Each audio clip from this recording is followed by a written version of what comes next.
Olá, um bom dia para você. A Câmara dos Deputados concluiu a votação do segundo turno da reforma da Previdência. O texto que vai ser analisado agora pelos senadores é o mesmo aprovado no primeiro turno. E na sessão plenária dessa quarta-feira, os parlamentares criticaram a ideia de tornar mais rápido o debate do texto no Senado para acelerar a promulgação da PEC. Eu acredito que a gente deve ao povo brasileiro olhar item por item, revisar, ainda é mais responsabilidade do que votar. Então, queria dizer que aqui não é ninguém querendo dizer que é contra a reforma como um todo, mas eu acho que a gente tem que rever aqui. A casa é como a gente diz, por que o Senado, o que vem da Câmara, a gente obrigatoriamente tem que votar do mesmo jeito? E a desculpa é sempre o seguinte, para não perder tempo, tem urgência. Não tem como nós não alterar essa proposta. Querem discutir Estado e município? Vamos discutir, eu não vejo problema de discutir. Até tem uma certa lógica, eu sou obrigado a admitir, né? Porque ou faz para todo mundo ou não faz. Tem uma certa lógica para o debate. Vamos ver o que vai ser lá no final. Agora, querer fazer uma PEC à parte só para isso, aí não dá, né? Se vai voltar, que volte tudo. Porque se fazer uma PEC paralela só para Estado e município, a intenção qual é que é? Volta isso e todo o resto que foi votado lá, porque essa não foi votada, Estado e município foi votado, carimba e promulga. Aí não dá. Aí é demais, né? Aqui no Senado Federal, ela tem que ser observada, revista e melhorada, como é a função do Senado, como casa revisora. Em hipótese nenhuma, pode-se passar 5, 6 meses na Câmara com a proposta dessa e chegar aqui em um mês resolver, porque o governo acha que tem pressa e que a pressa do governo está com a razão. E eu nunca vi nada apressado, assodado, dar resultado num tema tão delicado quanto esse. Nós não podemos e não nos permitiremos desconhecer aquilo que nos é exigível. Fazer o debate com o tempo necessário para que uma proposta como esta, a reforma da Previdência, possa sofrer devidamente as exigidas melhoras. A expectativa é que a proposta da reforma da Previdência seja encaminhada ao Senado ainda hoje. E o presidente da Casa, senador Davi Alcolumbre, disse que assim que receber a PEC, vai encaminhar a matéria para a Comissão de Constituição e Justiça. O que ficou estabelecido é um cronograma mínimo, respeitando o regimento interno e respeitando a autoridade de cada parlamentar de debater essa matéria importante. E dentro desse cronograma se estabeleceu um prazo de 45 a 65 dias para que a gente possa debater a matéria com as audiências públicas que serão autorizadas. E o regimento impõe esses 45 a 65 dias. Então a gente espera que lá para final de setembro, começo de outubro, a gente tenha deliberado sobre essa matéria. Ontem, dia em que a Lei Maria da Penha completou 13 anos, os senadores aprovaram em plenário 2 projetos que alteram a lei para aumentar a proteção às vítimas de violência doméstica.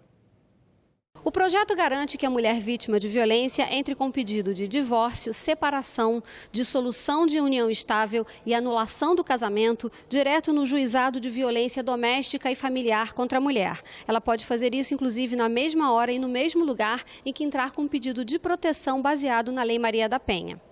O outro projeto determina a apreensão imediata da arma de fogo em poder do agressor. Significa muito a vida ou a morte de muitas mulheres, porque nós sabemos que nas casas muitos desses agressores possuem arma de fogo. Então, geralmente as pautas femininas, esses projetos de lei, saem muito das mulheres, né, das parlamentares mulheres. E hoje, nessa tarde de hoje, nós tivemos 2 projetos de 2 jovens parlamentares que estão dando sua grande contribuição nas políticas, principalmente de combate à violência contra a mulher. Ressaltar a importância de valorizar corretamente a proteção da mulher, que é a base da família, e que não tem seus direitos devidamente assistidos num Brasil que ainda hoje é machista e violento. Discutimos nesse plenário o direito dos animais, mas o direito das mulheres ainda não é devidamente assegurado. Então esse PL vem se somar a várias outras iniciativas no sentido de empoderar as mulheres e garantir que elas possam, de logo, dissolver o vínculo com o seu agressor. E a iniciativa é um avanço necessário para aprimorar a efetividade da Lei Maria da Penha. Não se trata, nesse caso, e que eu quero esclarecer, a forma de acelerar o fim da família, como algumas pessoas disseram aqui, mas sim assegurar que as vítimas não se submetam a um longo processo judicial que traz desgaste e sofrimento a todos os envolvidos. Eu agradeço a compreensão e a aquiescência dos senadores e nós incluímos essas duas matérias hoje pela minha decisão, mas com o apoio maciço do plenário como matérias extra-pauta, em virtude da importância e do significado que é o Parlamento brasileiro com essa pauta importante para as mulheres brasileiras. E um outro projeto proíbe que empresas adimplentes e de boa-fé sejam excluídas do programa Refis, o programa de refinanciamento de dívidas com o Estado. Aquela empresa que desde o ano de 2000 vem operando normalmente, mantendo o seu faturamento, mantendo a geração de emprego e legitimada por uma lei federal que permitiu que ela pagasse sua dívida por um percentual do seu faturamento, ela não pode, discricionária e arbitrariamente, ser excluída do Refis pela Receita Federal. É esta a lógica do projeto. Então, não é aqui uma proteção a devedores, tampouco estímulo a sonegadores. É a preservação de segurança jurídica a contribuintes que estejam, duas coisas, adimplentes e que estejam agindo de boa-fé desde então, para evitar a arbitrariedade da Receita Federal em casos concretos. Os senadores aprovaram ainda o projeto que estabelece que os animais deixem de ser tratados como objetos. Pelo texto, os animais passam a ser considerados legalmente seres de natureza biológica e emocional.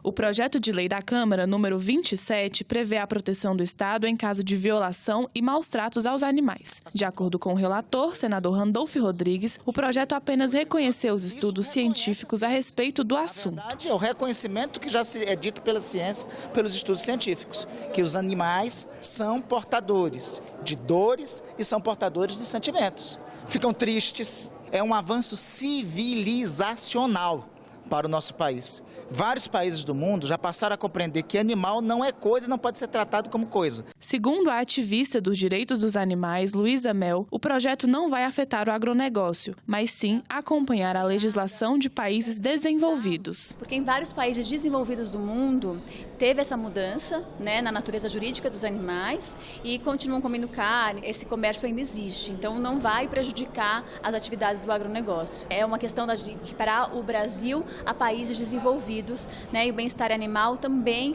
é uma reivindicação da Europa hoje em dia. A gente tem o desmatamento, a proteção animal, acho que isso pode até agregar para o agronegócio, mostrando que o Brasil sim se importa com seus animais, mesmo que eles sejam de corte.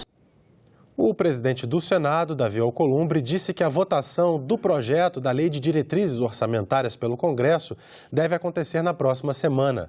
A LDO estabelece metas e prioridades do governo e serve de base para a elaboração da Lei Orçamentária Anual.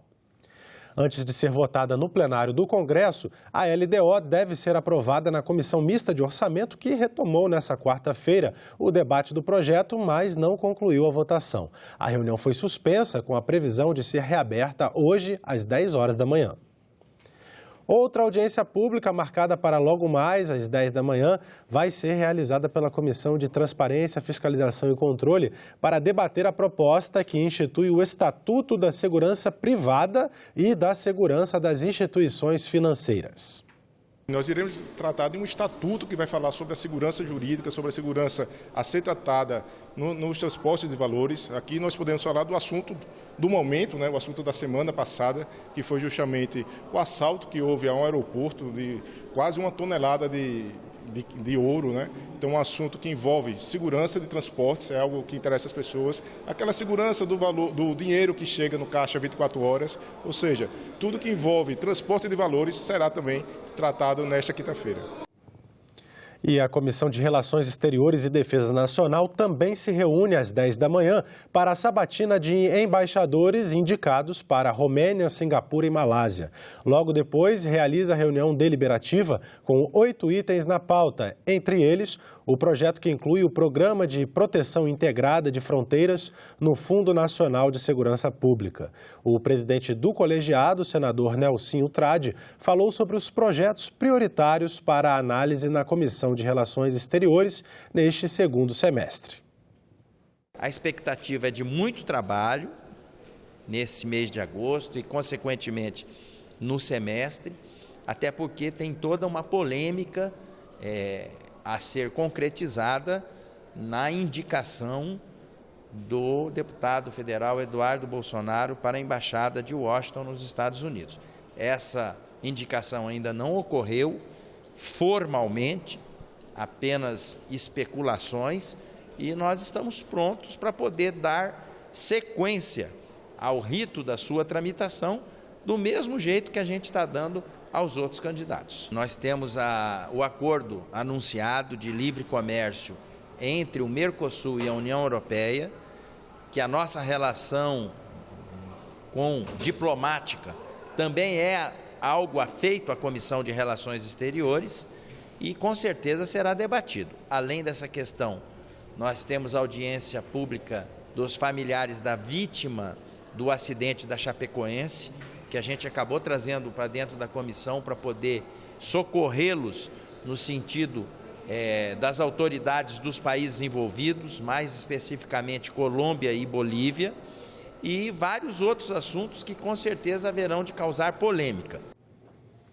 E está marcada para as 10 da manhã de hoje uma audiência pública da Comissão de Constituição e Justiça para debater o chamado pacote anticrime. E quem tem mais informações ao vivo para nós sobre essa audiência é a repórter Isabela Dutra. Bom dia, Isabela. Bom dia, Tiago. Bom dia a todos. Essa é a segunda audiência pública da semana para discutir os 3 projetos do chamado pacote anticrime. Essa proposta que vai ser debatida hoje especificamente discute medidas contra a corrupção, o crime organizado e crimes praticados com grave violência à pessoa. Senadora Elisiane Gama, a senhora é a autora dos projetos. Qual é especificamente o foco do debate de hoje?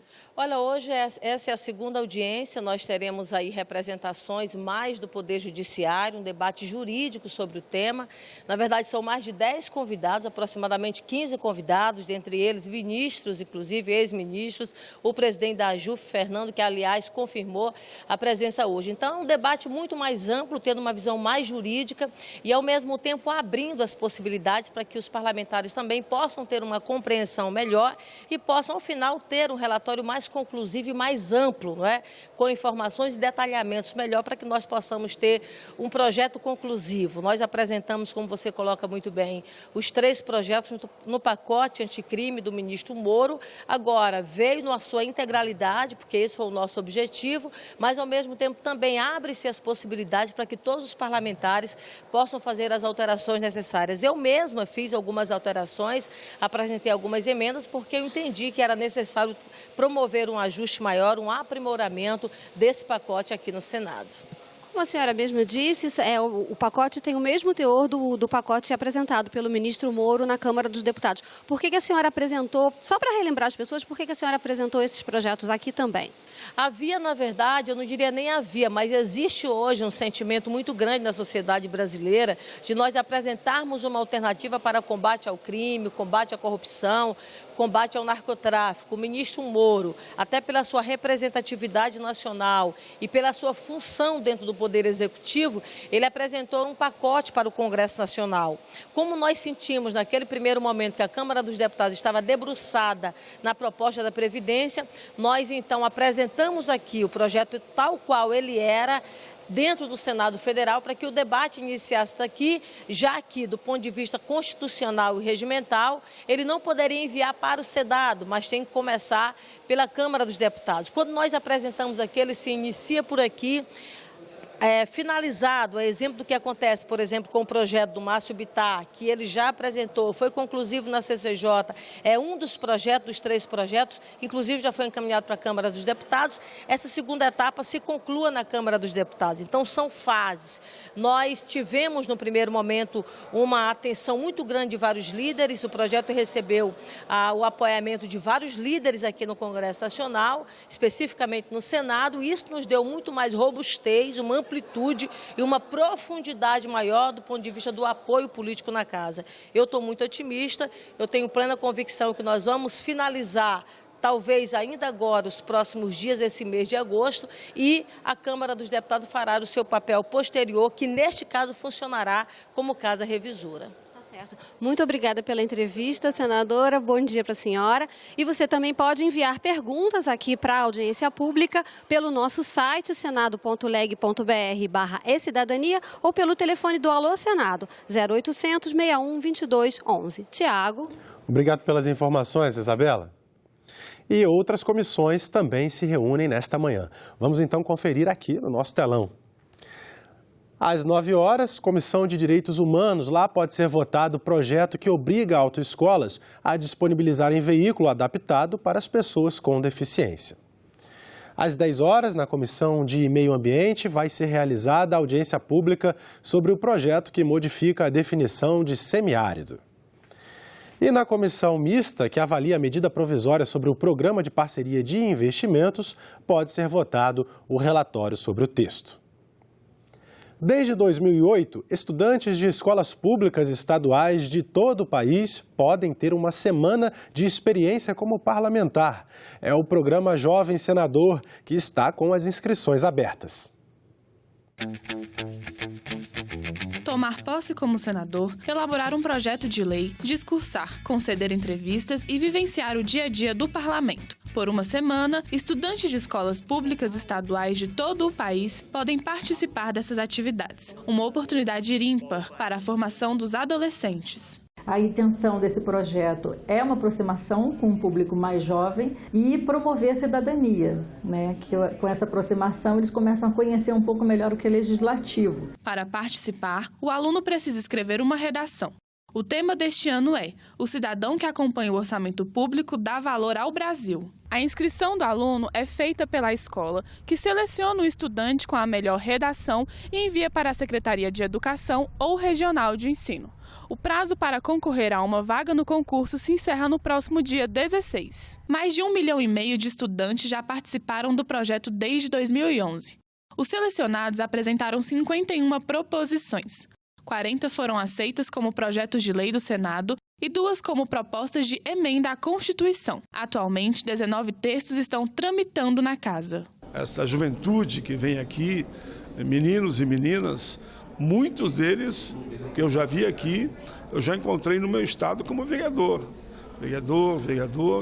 e aí eles vão cada vez mais aprendendo a importância da democracia, a importância do Congresso, que é o coração da própria democracia, onde aqui se vota aquilo que vai influenciar definitivamente na vida de toda a população. Muitos desses jovens que participam aqui, com certeza serão no futuro grandes executivos ou vereadores, deputados, prefeitos, senadores, governadores e, por que não dizer, presidente da República. A representante do Distrito Federal em 2018, Bianca Anselmo, mora em Planaltina, cidade a 40 quilômetros de Brasília. Agora ela já está na faculdade, cursando jornalismo. Para Bianca, participar do programa foi essencial para a escolha do curso. Eu comecei a me interessar mais por política, eu vi a importância que nós aprendemos a elaborar um projeto de lei, estivemos ao lado de uma comissão, né? E eles nos ensinaram a elaborar um projeto de lei e eu vi a importância que é para o nosso país. Lá nós nos sentimos muito importantes porque estamos fazendo algo para melhorar o nosso país, né? Os jovens ali mostrando sua postura, mostrando empoderamento jovem, né? Isso que a gente pode ver bastante lá. Muita emoção e aprendizado. É assim que a professora orientadora de Bianca descreve a experiência. Já tinha ido ao Senado com outros alunos para visitar e tudo, mas a emoção de sentar-se ali, porque nós sentamos, tanto os professores como os alunos, E a emoção de vê-los votando para até formar a bancada daquele, né, da semana que vocês votaram. Isso foi para a votação do projeto de lei. Eu achei muito legal. Foi uma oportunidade única para todos que estavam ali, né? E para Bianca, né, que é uma garota muito inteligente. Você fez uma jornalista de sucesso. A estagiária Marília Sena trabalhou sob a supervisão da equipe de jornalismo da TV Senado. A pedido dos senadores Eduardo Braga e Soraya Tronic, o ministro do Meio Ambiente, Ricardo Salles, veio ao Senado ontem prestar esclarecimentos sobre as intenções do governo com relação ao Fundo Amazônia. A ideia inicial era usar o dinheiro doado por Noruega e Alemanha para regularizar terras ocupadas. Em entrevista à jornalista Renata de Paula, o senador Eduardo Braga fala sobre a audiência com o ministro realizada pelas comissões de Meio Ambiente e de Transparência, Fiscalização e Controle. Olá, o ministro do Meio Ambiente, Ricardo Salles, veio a uma reunião conjunta das comissões de Fiscalização e Controle e Meio Ambiente dar explicações sobre o Fundo Amazônia. Nós vamos conversar sobre o assunto com o senador Eduardo Braga, do MDB do Amazonas, autor do requerimento para a realização da audiência pública. Seja bem-vindo, senador. Obrigado. Quero cumprimentar a todos que nos acompanham ao vivo pelas mídias sociais e a todos que irão nos acompanhar pela TV Senado. Senador, no requerimento que o senhor apresentou, em maio ainda, o senhor disse que o Fundo Amazônia é uma iniciativa pioneira no combate à prevenção ao desmatamento, né? Qual que é a importância do fundo hoje para a região amazônica? É muito grande, porque o fundo já aprovou 103 empreendimentos, já aplicou 1,8 bilhão de reais no desenvolvimento sustentável, no monitoramento, nas atividades florestais, e que, portanto, tem sido um grande apoio para o desenvolvimento de uma política que valorize o ser humano. E nós não podemos confundir coisas distintas. Aliás, eu queria fazer aqui um parêntese para dizer o seguinte: nem o extremismo de esquerda, nem o extremismo de direita é bom com relação à questão do meio ambiente e sobre outras questões no Brasil. O importante é o bom senso, é o diálogo e a solução dos nossos problemas para melhorar a vida daqueles que todos estão a necessitar de políticas públicas que gerem emprego, renda, desenvolvimento e uma relação social e ambiental mais justa e mais adequada. Ou seja, nós precisamos crescer? Precisamos. Precisamos gerar emprego e renda? Precisamos. Mas, ao mesmo tempo, não podemos sair destruindo tudo, porque depois pagaremos. De que forma? Perdendo as chuvas, que vai prejudicar as hidrelétricas, que vai aumentar a conta de luz. Mais ainda, que vai prejudicar o plantio de soja, que vai penalizar a nossa economia, que vai penalizar, portanto, o saldo da balança comercial, as nossas reservas cambiais. Portanto, nós precisamos construir soluções e não destruir políticas e não apresentar outras que possam substituí-las. Lamentavelmente, no caso do Fundo Amazônia, até agora o governo não apresentou uma política que possa substituir o Fundo Amazônia. E o que o governo... Mas o governo não está propondo a extinção do Fundo Amazônia. Não, mas a partir do momento que o governo criou este impasse, nós estamos no mês de agosto e no ano de 2019, mesmo tendo dinheiro no fundo, nenhum projeto foi aprovado. Ou seja, em outras palavras, está tudo parado e nada acontece. Num afã de quê? De fiscalizar as ONGs? Ora, o governo dispõe de todos os instrumentos. O BNDES é um banco público. Toda a sua diretoria, toda a sua gestão é feita pelo governo brasileiro. Então, o que falta para o governo brasileiro? Usar os seus instrumentos.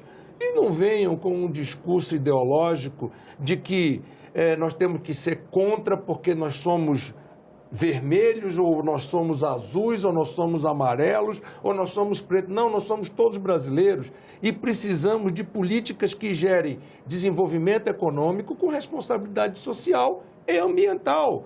Eu não sou um ecochato, mas sou daqueles que entendo de que a relação homem e natureza precisa ter uma releitura, sob pena de, em vez de construirmos uma sustentabilidade econômica e social, nós vamos exatamente fazer ao contrário. Vamos penalizar os mais pobres, vamos deixar os mais pobres cada vez mais excluídos, enquanto os poucos ficam cada vez mais ricos. Mas de que releitura que o senhor está falando? Eu estou falando de que nós precisamos ter, primeiro, uma administração melhor com relação às políticas públicas de meio ambiente.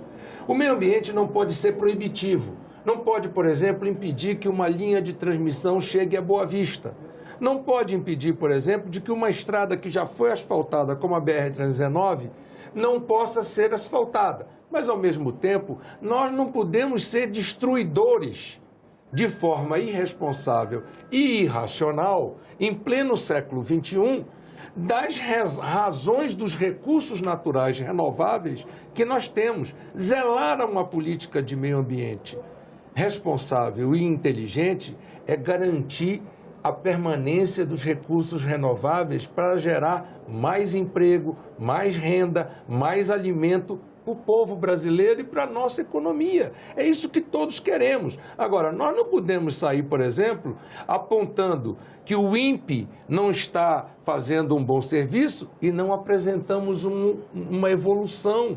Nós simplesmente desestabilizamos, criamos uma discussão e um argumento internacional contra nós, quando nós temos um grande trabalho feito e um grande dever de casa realizado. E precisamos ser recompensados por isso. Então, eu queria retomar uma intervenção que o senhor fez na audiência pública sobre a meta de desmatamento da política pública brasileira, né? E que o ministro respondeu dizendo que a meta era um absurdo, não era isso? É ok, mas se é um absurdo, nós temos que estabelecer... Mas se vai cumprir a meta, se não vai cumprir a meta, enfim...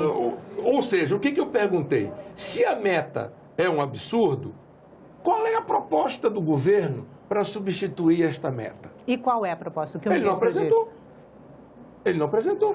Ele ficou fazendo o discurso de nós contra eles, ficou fazendo o discurso de que o Acordo de Paris foi uma falácia, que prometeram 100 bilhões de dólares e que colocaram 900 milhões de dólares. Deixa eu dizer uma coisa para você. O Acordo de Paris, que é muito posterior ao Fundo Amazônia, né? Foi a colocação que eu fiz. Eu disse, ministro, o Acordo de Paris data de 2015.